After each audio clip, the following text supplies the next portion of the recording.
ክለባችሁ ዋንጫ ሊበላ ነው። እንግዲህ አርሴናል ላይ ስትቋጥሩ የነበራችሁ ሰዎች በሙሉ በንዴት ምክንያት ማለት ነው አልጋ ላይ ሊፈጠር በሚችሉ ነገሮች አሁኑኑ ማስጠንቀቂያ ያሰጣሉ። 60% የሚሆኑት ስንፈተ ወሲቦች ባይዘው ስነ ልቦናዊ ናቸው። ጭንቀት፣ ንዴት፣ ድካም የሚፈጥራቸው ነገሮች ናቸው። ስለዚህ በንዴታችሁ በየሆኑ ነገሮች ሊፈጠር የሚችሉ ነገሮች ሊኖሩ ይችላሉ።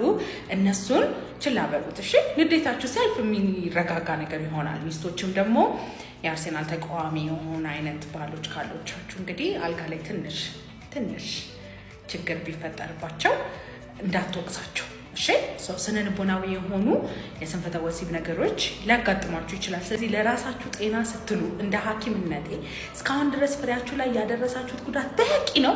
አሁን ደግሞ በጭንቀታችሁ ምክንያት ሌላ ጣጣ ውስጥ እንዳትገቡ።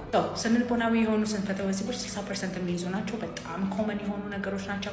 በጣም ደግሞ ብዙ ሰዎችን አፌክት የሚያደርጉ ነገሮች ናቸው። በስራ ስትረስ፣ በንዴት፣ በድካም የሚፈጠሩ ነገሮች ናቸው። እነሱ ጊዜን ይመርጣሉ፣ ሁኔታን ይመርጣሉ፣ ሴትን ይመርጣሉ ማለት ነው።